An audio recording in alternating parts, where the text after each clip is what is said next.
PLBN Kecamatan Entikong menjadi salah satu yang paling ramai dilalui oleh warga kedua negara, Indonesia dan Malaysia. Pos ini menjadi pintu gerbang utama bagi warga negara Indonesia yang hendak menuju ke kota Kuching di Sarawak, Malaysia. Begitu pula sebaliknya, bagi warga negara Malaysia yang hendak menuju ke Pontianak di Provinsi Kalimantan Barat harus melewati pos ini.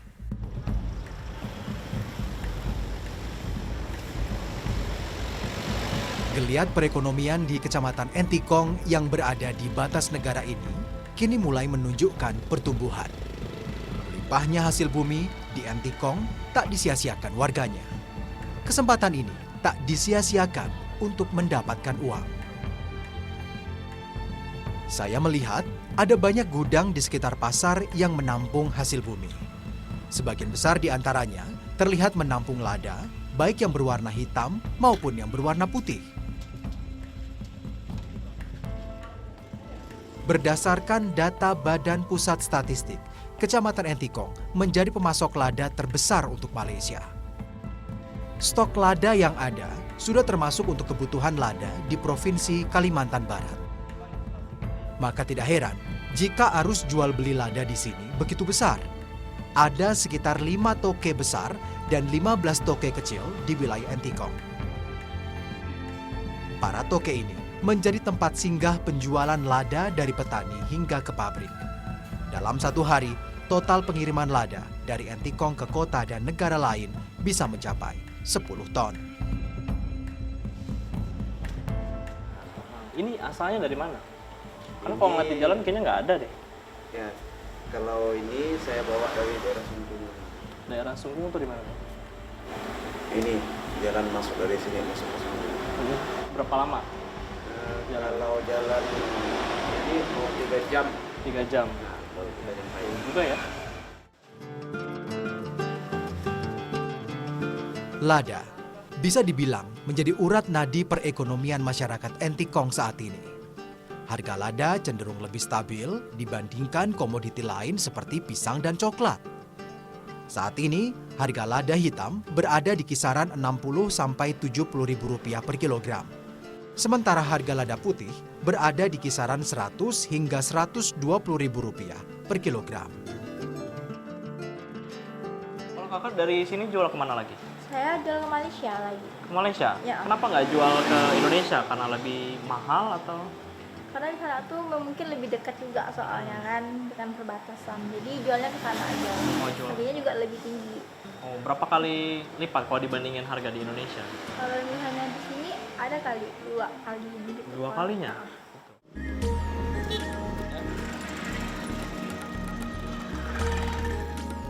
Bersama para pengemudi ojek motor pengantar lada, saya menelusuri jalan menuju tempat tinggal mereka. Namun sebelumnya, pengojek harus membeli barang titipan warga kampung lebih dulu.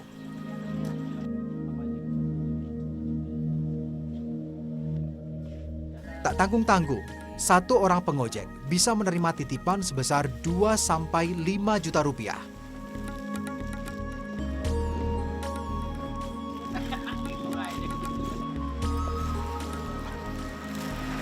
Dari sinilah mereka menerima untung sekitar 5 hingga 7 ribu rupiah per kilogram dari barang yang mereka angkut.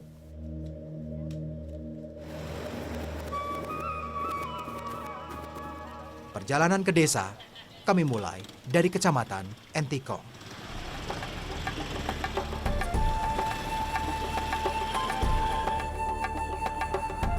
Perjalanan berawal dengan mulus karena aspal membentang sejauh belasan kilometer.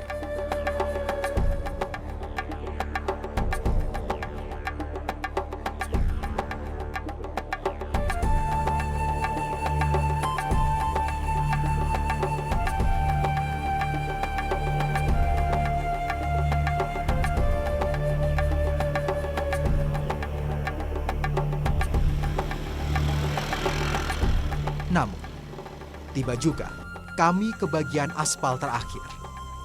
Kini, kami harus melalui jalan tanah berbatu. Desa Sungkung masuk ke dalam Kabupaten Bengkayang, tapi anehnya tidak ada jalan dari Bengkayang hingga ke desa mereka. Warga bahkan harus menggunakan jalan dari kabupaten lain untuk bisa sampai ke tempat tinggal mereka. Selengkapnya dalam Indonesiaku kali ini. Yang ada di dalam pikiran saya selama ini, wilayah Kalimantan hanya bisa diakses melalui jalur sungai. Tak disangka bahwa jalan darat sebenarnya sudah lama dibuka di sini.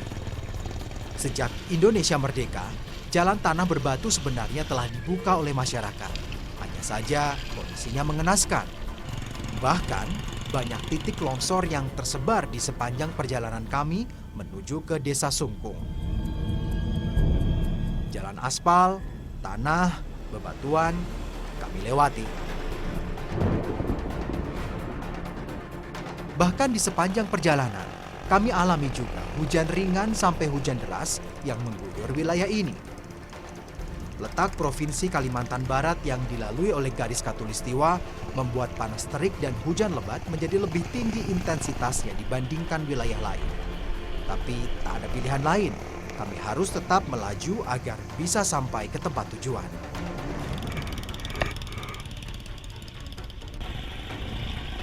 Di perjalanan, kami temui banyak pengendara motor yang melaju ke arah Entikong. Setiap hari, memang selalu ada saja warga atau pengendara ojek motor yang membawa lada dari kampung menuju ke kota. Tiba di Kabupaten Landak, hari sudah menjelang sore. Kami disambut oleh sungai yang permukaan airnya lebih tinggi dari biasanya karena pengaruh hujan tadi siang. Disinilah kabarnya motor seringkali mogok karena air masuk ke dalam mesin. Mudah-mudahan saja hal itu tidak terjadi kepada seluruh motor yang kami gunakan. Kita masih di Kabupaten Landak, kita butuh satu kabupaten lagi untuk bisa sampai ke Desa Sungkung. Jalannya rusak tapi emang ini kenyataannya kayak gini.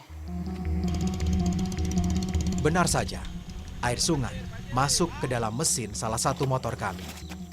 Tidak hanya harus mendorong motor, kami juga harus mengeluarkan air dari dalam mesin.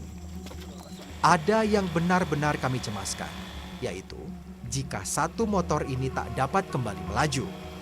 Itu artinya harus ada sebagian dari kami yang tinggal untuk menunggu motor hingga bertemu dengan pengendara lainnya.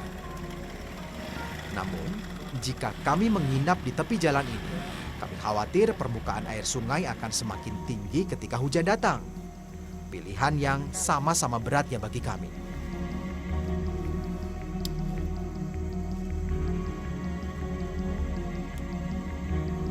Sepertinya, kami masih ada keberuntungan. Kami bisa mengatasi kendala motor ini. Usai mengeluarkan air dari mesin motor, kami beristirahat. Perjalanan panjang dengan medan yang menantang selalu membuat mereka pegal, kram, hingga kesakitan. Ini masih jauh kita.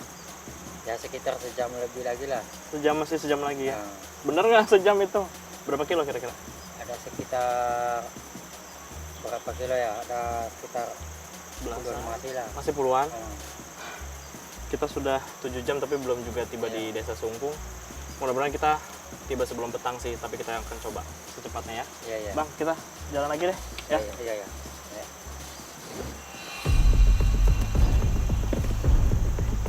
Siap-siap lagi.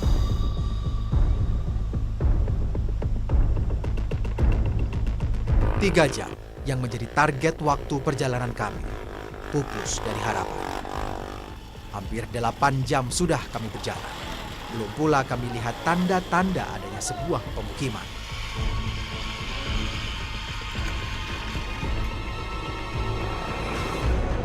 Bahkan kini, medan yang lebih sulit harus kami temui.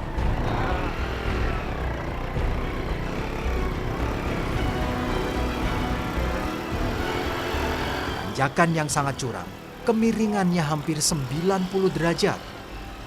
Di lokasi ini, posisi berdiri atau duduk di atas motor tidak ada bedanya. Disinilah masyarakat Desa Sungkung seringkali tersungkur. Bahkan jika naas, beberapa orang pernah mendarat di bawah kendaraan yang mereka bawa. Batu-batu besar bisa dibilang menjadi ujian terakhir bagi para pendatang untuk bisa tiba di Desa Sungkung. Bahkan, masyarakat seringkali melakukan gotong royong memecah bebatuan untuk memudahkan laju mereka dari dan menuju ke desa.